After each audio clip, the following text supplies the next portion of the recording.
We're going to be talking about work orders and some of the updates that were done to the work order system based on your NICHA reporting requirements. I will be doing this in test, which is why my color scheme on my Yardi data is red.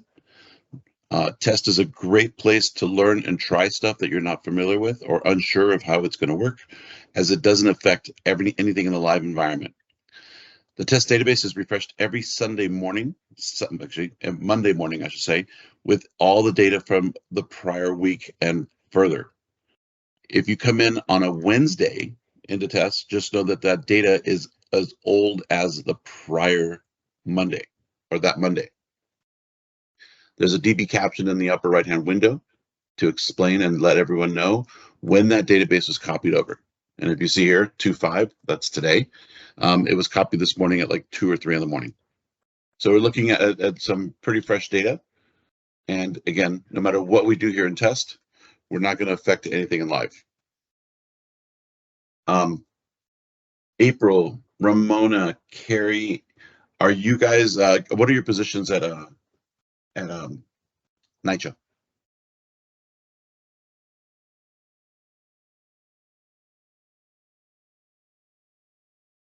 April is the manager. Ramona is the receptionist. Ramona actually does most of the work orders for the Park Rock side. So let me see what Ramona's menus look like.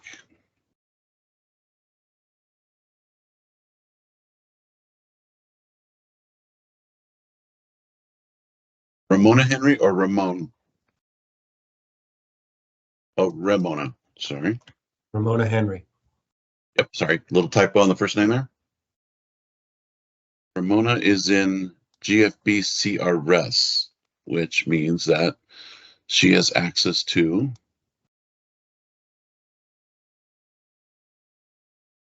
here.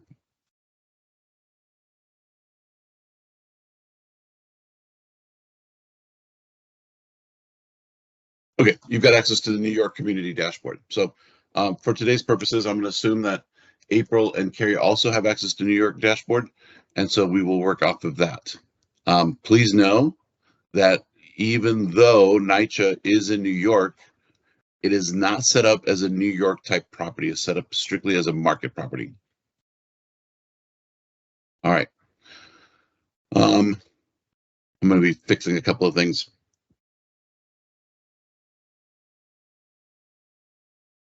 So give me a second while that renders.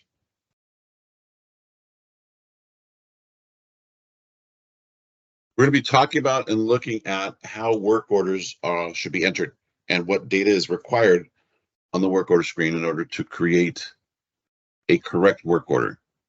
Let's give me a hard time with this.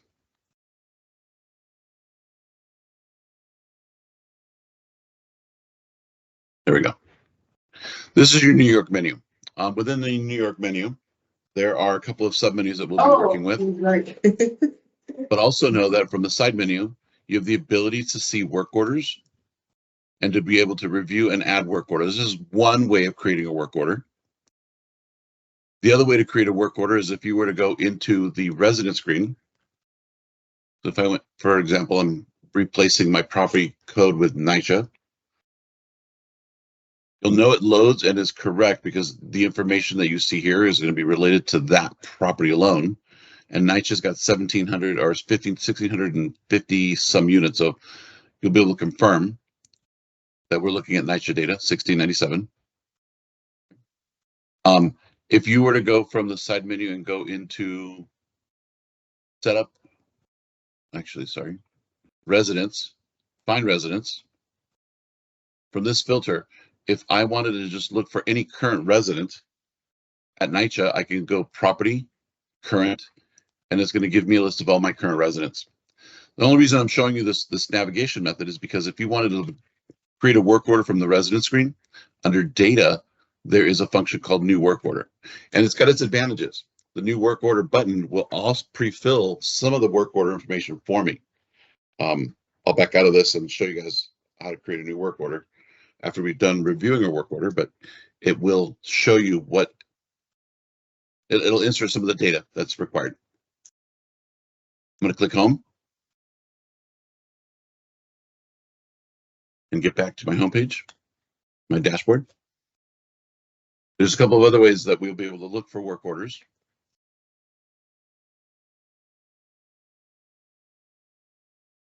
Bear with me here, Yardi's a little slow. There we go. At the top, there are some drop-down menus. One of them is called dashboards. And from dashboards, there is this, I think I put it over here. There is work order dashboard. Work order dashboard lets me look and search for work orders. Now, again, if I put in my property code, and then I can define or further define what I want to see. Do I want to see open work orders by origin, meaning where they were created, by status, and we'll talk about the statuses, by reasons, and then we can also filter for dates, priorities, and subcategories. Now, this dashboard is okay. It gives me the information I need. However, it'll just sit here and look back at me until I ask it for something. So there's another dashboard I'm going to add for you guys after the call here. That's going to let you, it's going to give you more information up front. We're going to add an item to your menu, and I thought I did that last week, so I apologize. We're going to add a menu called Work Order Counts Dashboard. Work Order Counts Dashboard, when you put in your property code, is going to give you work order information once you click submit in 4 different categories. It's going to show them by status, it's going to show them by employee, it's going to show them by priority, and it's going to show them by vendor, open versus closed. So rather quickly, I can look at these at this table here and see that, as an example, Gen Appliance and Electric Corp has 9 open work orders. We've got 5 closed, but 9 of them are open. And whenever you click on any of these links, I'm now going to see the data for that item below. You can see here, I've got 9, and they're all to the same vendor. I got Power Green Company has 3. Looking at my priorities, I've got 10,000 work orders that are open, that are emergency. I've got 28 that are life and safety, 554 that are routine, and 71 that are urgent. As an FYI, the urgent and emergency are historical. They've been there. I can't get rid of them. And so we've added life and safety as an additional work order priority type, but it's not something that the resident has access to. Well, I'm sorry, I lied. They do have access to it, and we're trying to fix it so that they don't, but currently they do. So it might take a little bit of work on our part to switch those around. I'll explain that shortly. On the right-hand side or left-hand side here, we have all of the work orders by status. Think of a status of a work order similar to the status of a resident. When a resident applies, they're an applicant. When they get approved, they're approved. When they're approved and ready to move in, their future status. And then when they move in, they become current. Then when they give us notice, and when they move out, they become past. Same concept. Every work order that gets created comes in as a call status. And then it's up to us to manage the statuses of those work orders as they progress through this life cycle. I'm going to click on the 5,200 open work orders. I'm just going to pick one work order. You can see here, now that I picked open for call, they're all call statuses. They're different descriptions, the same vendor, which we'll talk about, they're different units. And again, information about that category that I selected. I'm going to open up a work order and we'll just dive into a work order. So whenever a resident calls or they submit a work order online via their application, mobile app, or through Rent Cafe, certain information will already be here for us as the resident fills that data. However, when we create a work order, this is completely blank unless you use the new work order from the resident screen. And we have to add all of that information. Data you need to make sure is added to every work order. And I'm going to show you guys on a completed work order, and then we'll do one from scratch. I'm going to click edit because when I click edit, it highlights some of the required fields. Everything in Voyager that is light blue in background is a required field. So no matter what you do to start a work order, it always goes to call, and then the status dates are recorded here. So this was created on 10/11 And that's when the work order was created. For every work order, you're going to want to select a property. Now, if we just select a property, to me, that means indicates that the work order is common area. I don't need a unit. You notice how the unit is blank or not blue, and then the bill-to-tenant field is not blue, so they're not required. So if I just wanted a common area work order for, let's say, the security gate at one of the buildings is broken, I could create a work order for just the property. If I wanted to add a work order to a unit that is vacant, then I would add the property and the unit. And if the work order is to an occupied unit, then I want to make sure that I put in a property, a unit, and a bill to. Now, this is kind of, people freak out when they see the bill to because they say, we don't want to charge tenants for anything. And believe me, you won't. This is just a bad description on Yardi's part. There are several other items that need to be met in order to create a charge to the resident. This is just one of them, and you have to have all of them in order for that to take place. So the bill to tenant just tags it with who the work order is being assigned to, at least on the resident side, and it'll use that information to populate the information of the resident on the right-hand side. Every work order should have a vendor.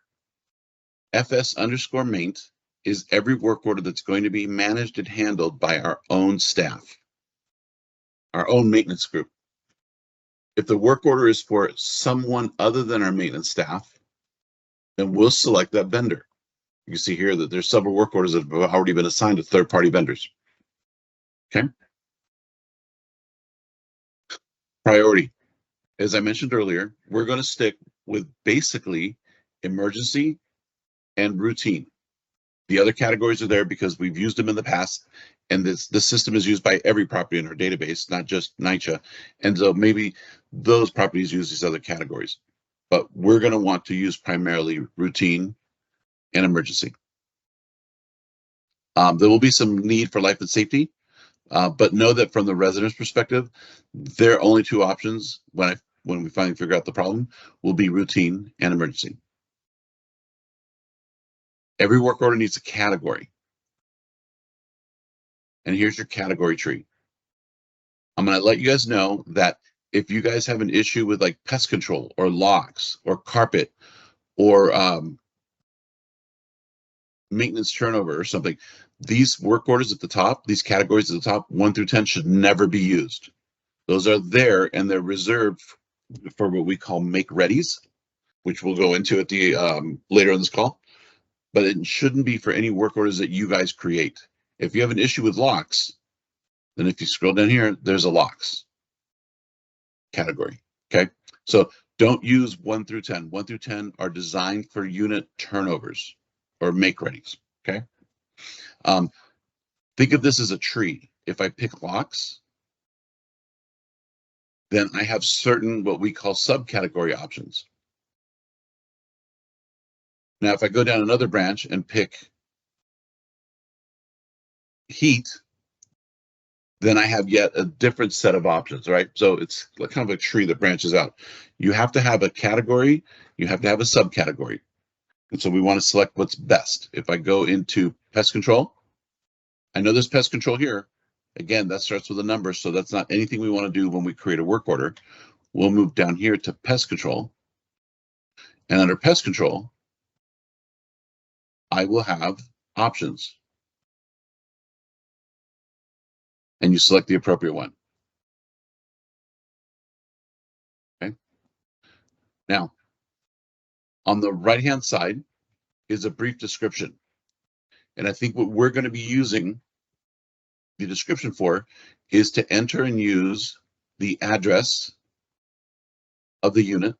So example, 11263 are the first 2 digits in the building. And then a brief description. Now, you're limited to the number of spaces you have here. So we sometimes have to be creative. I prefer that we don't start typing like we text because it is readable and they do print on reports. So know that you're limited in space here as far as a brief description, but there are some requirements that we want to meet, like adding the unit number. And actually, I wish Kaylee was here. Jennifer, how are you guys coding this brief description field?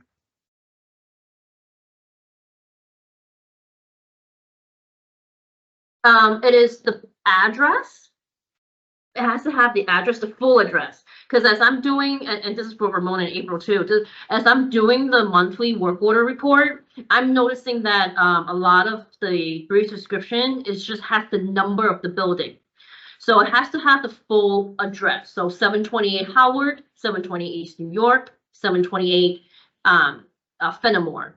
Because if you just put 728, I wouldn't know what address that pertains to, and I have to click on every single work order in order for me to find out what the address is. But the brief description is the address and a brief description of what the work is, is relating to. So this is a good example of not a correct work order, right? Because this is 2850 Union. And it doesn't matter what I do here, but yeah, but I think this one is not a good example because this one is October. This is part of the insert upload. Absolutely. So as an example, this should be something like this, right? When we create a work order, union and abate again, repetitive, but you're limited in space, so we have to be creative. Quickly looking at my grid down here, you'll see that I see a lot of work orders that have a number. And again, some of these are older data, right? 1023, that's when we first imported the data. But like here, for example, 11258 mate. It's got an address, but it doesn't seem to have the phone number. I'm sorry, the address. So just know that when you do a work order, we're going to want to use the address of the unit and then a brief description. At the bottom, we have what we call a problem description. Here is where you can write as much as you want. It'll capture any length of text that you type in onto the work order itself. And in the middle is an OK to enter button. You have to check that in order for that to highlight to OK to enter. Unchecked means that you don't have permission to enter. Checked means that you do. And so if you're on the phone with a resident, that's going to be one of those questions you want to ask. Do we have your permission to enter your unit while you are not there? So I'm going to say yes to this. And then down at the bottom, there are a couple of other fields we're going to want to do depending on the type of work order. Type of work order, this will be blank. And so you have to fill this in: tenant request, employee request, HPV, court ordered, vendor, unit inspection, or unit turnover. Select what's best appropriate. And then down below, you guys are going to record that if the work order falls under a priority of life and safety, that you choose a life and safety category. Okay, there's a couple of options available. Don't choose this. That's just a blank line. It's there so that it doesn't default to anything. But I have no way of hiding that line, so it's there. If the work order is mold related, then you're going to need to come here and select the proper mold category, where it's at, and you have a couple of different options for mold or leaks. And you're also going to want to add the location to every work order. Where is the work order issue in terms of the unit? Is it in the bedroom? Is it in the kitchen? Not in the apartment? If it's not in the apartment, then you shouldn't have a tenant code or a unit, more of a common area work order. As I change my statuses from call to, let's say, in progress, and I click save, the system's going to catch up and update the status of the work order. And you'll notice it now flags it with an in progress with a date and timestamp. And if I come back here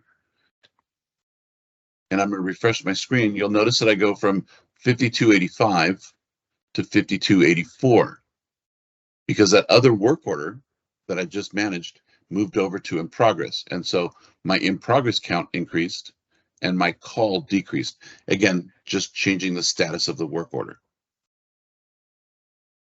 Okay. And the last items that we want to do to a work order and reviewing is we're going to want to add a labor tech if we're signing the work order for someone to do. I'm going to click edit to open the work order up. And if I click here and the plus sign button, I'll be able to get the work or employee who's doing the work, who've assigned the work to. Tito Morales is here. Outsourced. Jennifer, was this something you guys wanted to add? Only for Janaea, because I think it was giving us an issue with when we outsource it to a vendor besides FS maintenance. Got it. Okay. But normally we would never select an outsourced employee to a third-party vendor because they're third-party vendors. But you would want to put in your employee who's doing the work. So let's just say Tito. I'm going to click OK. I'm going to click Save just to save that information. And then you'll notice in the background, when I resubmit, I now have the ability to track how many work orders are assigned to Tito versus Temp 5 versus anybody else, all by assigning an employee to that work order. One last item that has to be done to every work order is in the functions memo box. We've added this functionality, and again, most of this is just so we can comply with the reporting that we have to submit to NICHA on a monthly basis. But if the work order is related to how it was submitted, right? And every work order, by the way, for NICHA has to have this NICHA type. There's other types, but we created this one specifically for NICHA so we can categorize and better report. But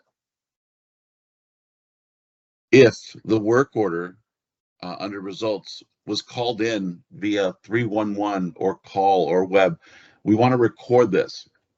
The reason we're doing this is because the work order screen on the front for excuse me, for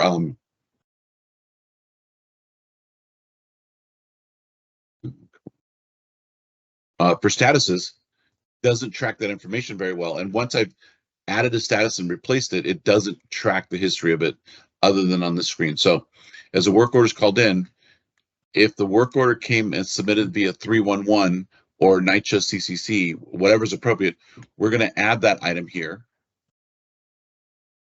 And when you click save, it records that item. Now, let's say that you went to the site to do the work and you realized there was an adult. There was no adult present, so you couldn't do the work order. We simply click new. We click NICHA again.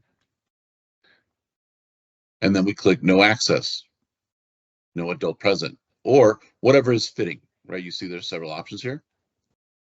And if the work order is third party or sent to third party, then we're going to click whatever is appropriate here for outsourced by putting in the type of vendor that we've outsourced the work order to. The reason we're doing all this is because NICHA requires some of this stuff on their reporting, and we really didn't have a place for that before. So we created this custom tables in order to store that information. But again, the data is only as good as what you guys enter. If you guys don't enter this, then the reporting is going to be without this data. And so it makes it a little more difficult.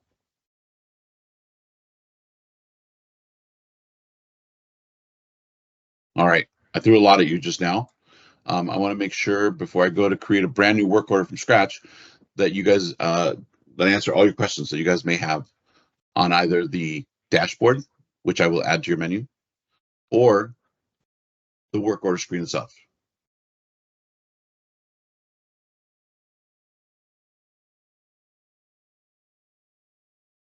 No questions?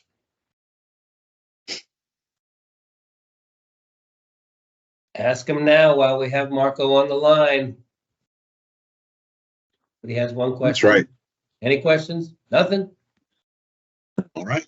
These are all Fair going to be enough. perfect going forward then, evidently, so. Oh, Jesus. Confirm. No, This is recorded, correct? It is recording. All right, I'm gonna Thank you. have to blow through this really quickly because my computer is now wanting to update. God, I hate this. All right, so A work order from scratch. From the side menu, if I went to add work order, and again, I know I'm on a different dashboard, but this is the same thing as add and review work order. Add work order brings me a work order screen. You see how this is blank. There's not a lot of information here. We're going to fill in all the information we talked about earlier. Now, if I were to go to a resident and picking any random resident from my database, this guy's on note, 3 people on notice, so let's just pick one of these guys. If I were to do a work order from the resident screen and click new work order, look at the comparison in the work orders, right? At least when I create it from the resident, certain information is already pre-filled for me. So I don't have to go in and enter as much data as I do or need to if it was blank. Is there a reason that it does that at all? Like, I mean, That pre-fills it? yeah, I mean, like, why is one so different than the other? Because it gives you the Well, ability because to, you're selecting a new work order from 2 different places, right? You could create a new work order from anywhere. And so this is a new work order. But because you were in the resident screen and you click new work order, Yardi will pre-fill some of the information for that work order with some of the resident data. okay. Now, I'm going to come back here. I'm going to say duplicate. I'm going to go to New York. And you'll see that if I go to your New York menu, which is where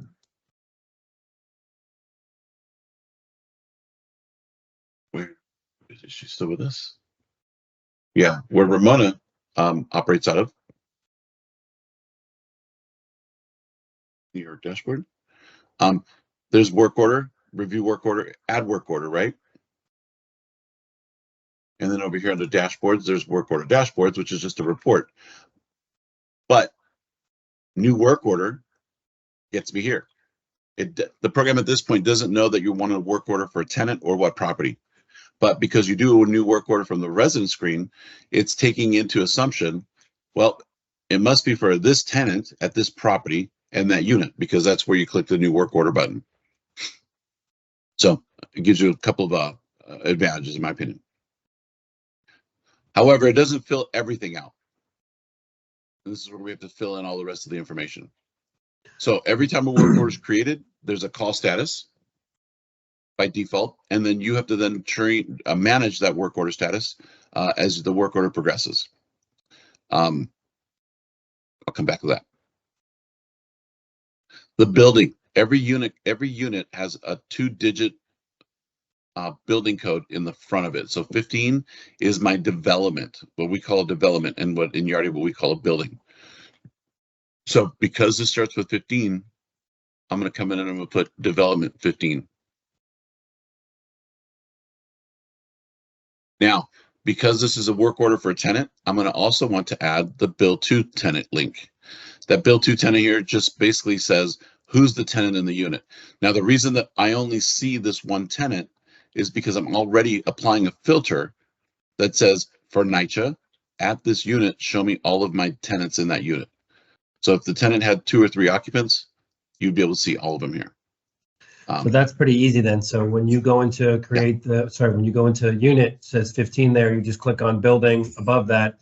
And since it says 15, you just click on development 15. And if it was a different number, obviously so on and so on. So if it was like development 01 that I happen to know is 104-14 Tapscott, because I've seen so many work orders for it. Yeah, there it is right there, development 1. So if it said 01 first, obviously it would be 104-14 Tapscott, correct? Development 1 versus development 2, 3, 4, and so on. Yes. Understood. Okay, thank you. All right. So property, building, unit, tenant. Now, on the right-hand side, who's going to be the person doing our work? And I'm going to say it's FM Maint, which is our internal vendor. S_Maint. It's going to ask me for a priority. Again, we're going to want to stick with routine and emergency. There will be some need for life and safety, but if we see a resident submitting a work order under urgent, we'll go ahead and we're going to want to change that to emergency. And that's going to continue to be an issue until I can find a way to block out these certain categories. So my category is going to be locks, and my subcategory is going to be broken lock, front door, kind of emergency. Following what we did earlier, I'm going to go with 1578 Sterling.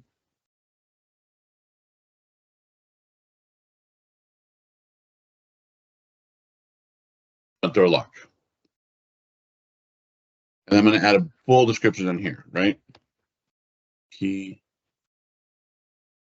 in launch.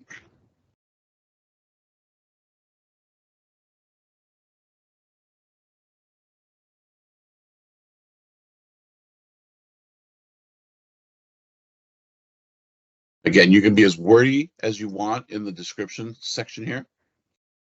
Okay. You're going to want to ask the resident, do we have your permission to enter?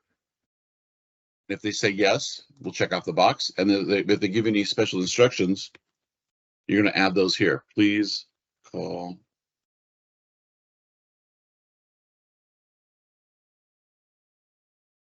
Guys, that's also a really good time. Just, you know, when you have the resident on the line and you're creating the work order. Hey, let me just, can I bounce these numbers off you real quick? Is your phone number still 347-872? So just make sure that they have the correct contact information and, you know, email.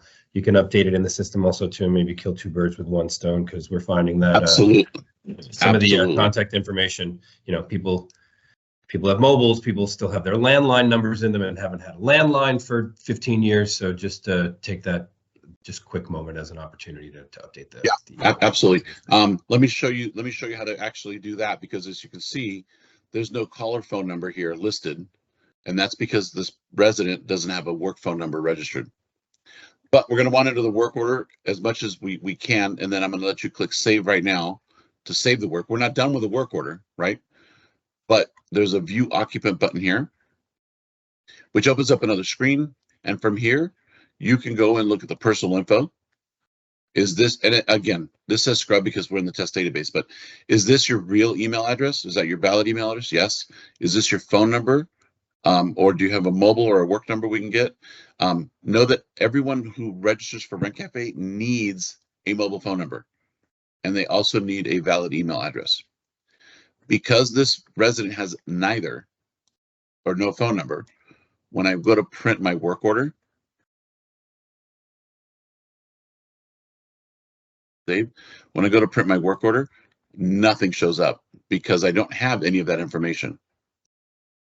I'll wait for this to print.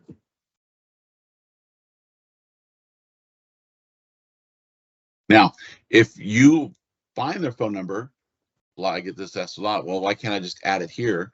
And certainly you can add it here. It'll be a record or part of this record, but it does not update the household information.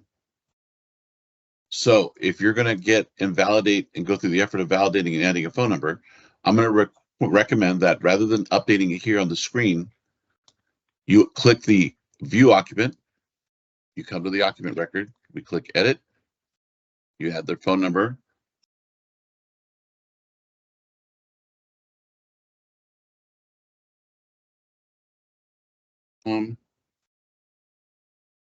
It's not looking to make sure the email is valid, right? It's making sure that it follows a format structure for email addresses. So just be aware of that. It doesn't validate the emails or the phone numbers for that matter. Let me click edit here, and I'm going to say that my work number is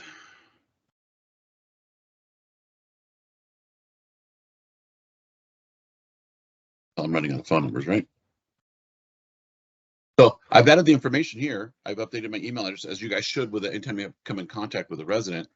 And now if I come back here and reprint the work order,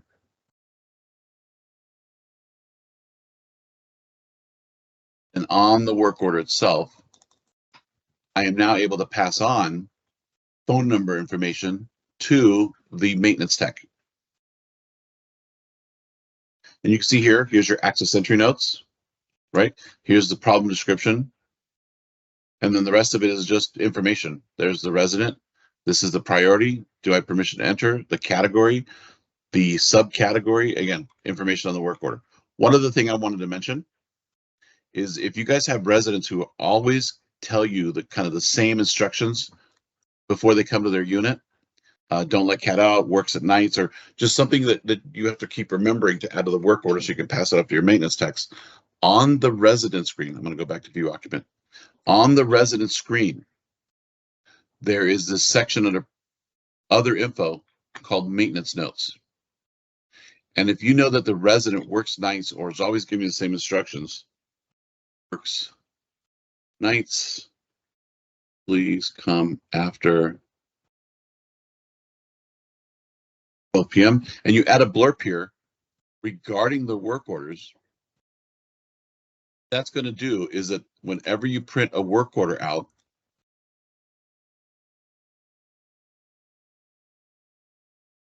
whenever you print the work order out, you don't, and again, for that particular tenant who you entered that note for, that information will always flow to every work order that you generate.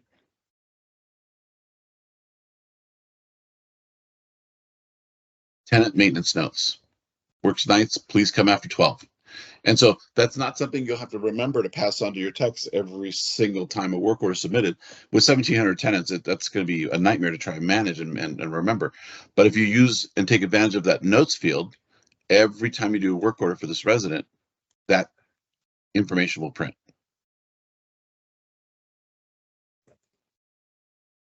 So back to the work order. I saved it just so we can complete and save, but as we left off, okay to enter. Access entry notes. Type of work order. I'm going to say that it was tenant requested. Location. Foyer is probably the best I can fit for front entry door. I guess it's a toss-up between that and hallway, but I'm going to say foyer. Is this a life and safety issue? No, it's not, because I did not choose life and safety up here. Had I chosen life and safety, then I'm going to want to put a life and safety category. Is this mold related? If it was mold related, and I'll just go to mold, you have a couple of options for mold. And this is where you have to kind of best guess. Is it between 10 and 30 square feet? Is it less than 10 or is it more than 30?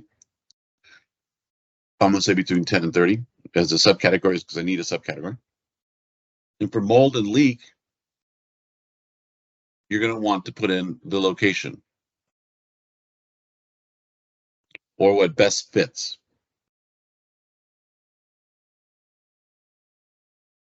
All right. I know this is locks and stuff. I'm not going to bother changing it back, but I needed to show you the category, subcategory, and then the mold leak drop down. I'm going to click save to save this information. Oh, sorry. I'm going to assign this work order to somebody. And you can do this when you create the work order. You can do it after the work order. We definitely want to do it at some point so we can track who's doing what volume of work at the property. I'm going to give this to Alota and save. Now there's one other step that we need to do before we complete the work order entry, and that is to come to functions and the contact, memo. And in the memo section, we're going to select NICHA, and we're going to select how the work order came to be. Was it a call? Was it a web? Was it a web has been the resident submits a work order through the mobile app or through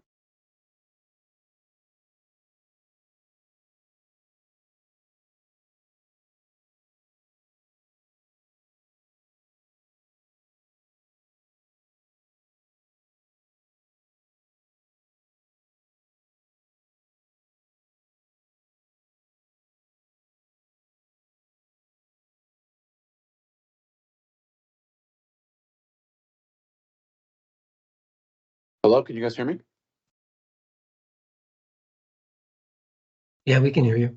Sorry, my computer just closed out because it's wanting to run some mandatory updates that I can't control. So were you guys closed off the screen?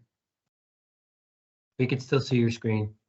Okay. Your cursor's frozen over the drop-down menu, but Yeah. it's making me reboot my computer. Oh, it's annoying. Apologize for that. We were at the tail end of it. It's just the memo piece. And again, for every instance that you try to come out and do a work order, you want to record that event as a memo.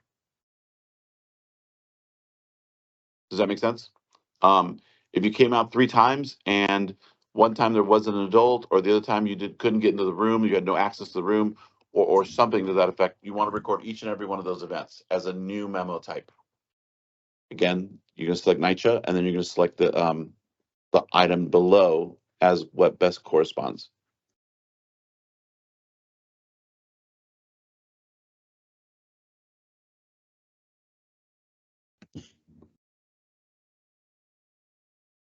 Does that make sense to everyone? Yes.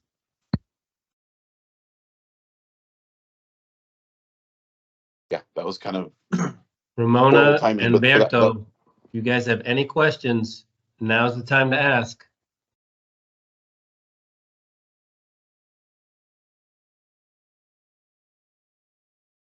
as soon as I can get my computer back up, I will work with Kristen to find the recording and distribute that to you guys. Yeah, we can do that. Absolutely. But I'm here for any questions you guys may have, so please ask.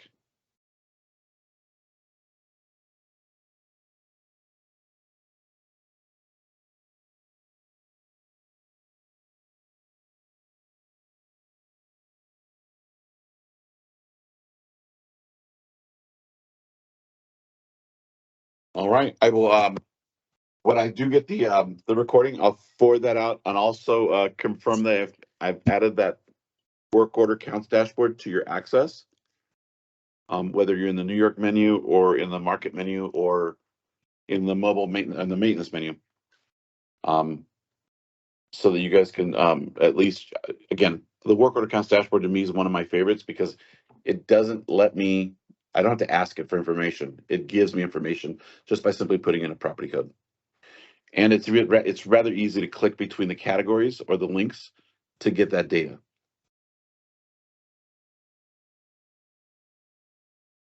And that's the way where you went in, select resident, and the menu came up, and you just put you took the resident data there and you just put current and then the NICHA APPP, and then every single resident came up, and then you search the resident from there, and then all that information will populate into that you're talking about will populate into the work order. Sorry, will populate into the screen when you bring it up. When you click on new work order. New work order, from the function menu, which is at the top of the correct.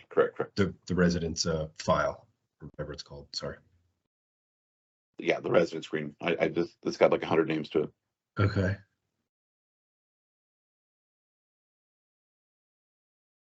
So all this stuff is really, the team is really not that difficult. It's just being aware of the information that you're putting in, and all this stuff is not. It's not it's a categorization or a recategorization for the way that we are delivering our information to NICHA, which is the reason why we're doing all of these.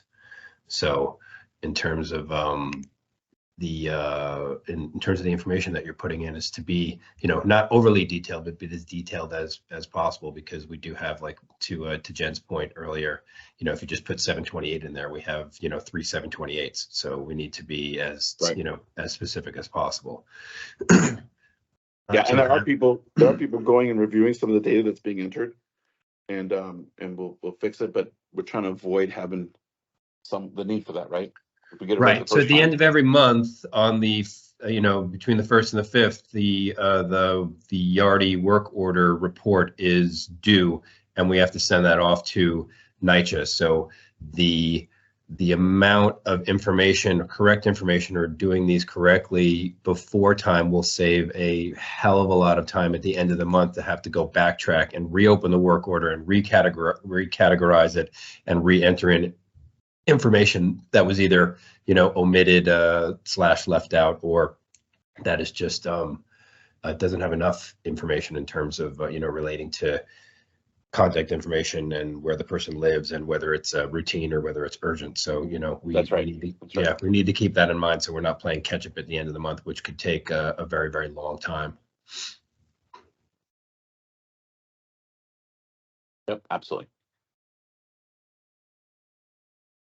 Well, from the silence, it looks like, everybody gets it and everything's going to be 100% right on the money going forward. No more questions. So, Yeah, that's exciting, right? yeah. And are we still in the training? We're still waiting for your computer to reboot so you can show us some more stuff, or are we at the tail end of the We're meeting? at the tail end of it. I said it's kind of good, bad timing. But it's coming Okay. back up now. All right. So if there's Okay, any I have a quick question. Yeah. Okay, so with the priorities, you saying that the only two we use is emergency and routine? and life and safety if it's a life and safety issue. But if you use life and safety, you're going to want to use the life and safety option at the bottom to best describe what that category is. Right. And that's mostly for the mold and the leaks. For mold, leaks, and for mold's got its own section, right? Hang on. Yeah, the difference between life safety and emergency are, I don't know, I want to say kind of vague, but to be able to have to differentiate between the two of those things, like gas leak would be, a gas leak would be either emergency or life-threatening.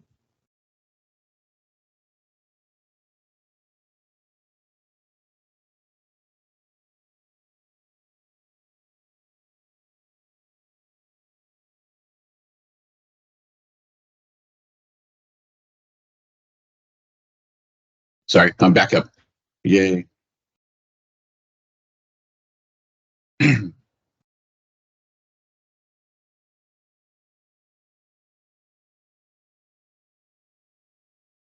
work order, review work order, NICHA. And again, I'm just going with a call just to get a work order up. And so back to what we were saying, if the work order is of life and safety, right? Then you need to come down here and fill in the life and safety category for that work order, right? Only if it's life and safety. And again, the resident should never pick life and safety. And if they do, it's something we're gonna have to manage and correct. I'm trying to effort the fact that they shouldn't see some of these priority options, but right now I'm stuck and not able to restrict them. Now, if it's mold, then it's kind of the same concept. We'll come down here and select the option that best fits for that mold work order. Right? You wouldn't use this if this was a locks issue, right? You wouldn't use life and safety or mold and leak if this was a paint and plaster, or if it was a window and repair replace, right? You wouldn't use those. Only if it's a life and safety priority, or if it's a mold category. And this is where we dropped off at the end of the call. Under functions and memo, if you went out, every work order has to have a type NICHA, and they have a submitted. How was the work order submitted to us? Right? Was it a call? Was it a web? Was it a 311? I'll just say 311 here. So we record that. As you come out to the work order, you come out to do the work and you couldn't get in because no one was home. We're going to do the same thing. We're going to create new NICHA and then no access. Resident not home, not responded. And you can see how it keeps adding those memos. Now, I would recommend that on the memos, we add some notes here, right? Because looking at the screen above, you don't get a lot unless you click on it, and clicking on it would be just a complete waste of time. Submitted 311. Save. See how the category now shows up? Access. It's not home. And again, I know that's not the right one, but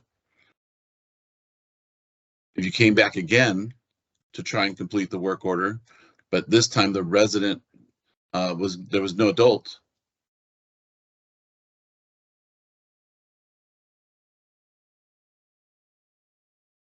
We can add that and hit save, and it categorizes it. So now we're able to come back and then take this data and put it into that report that we have to submit to NICHA. There's several different results, right?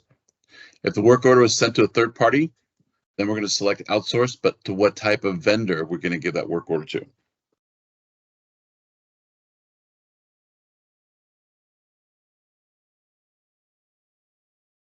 And all we're doing is categorizing the vendor type.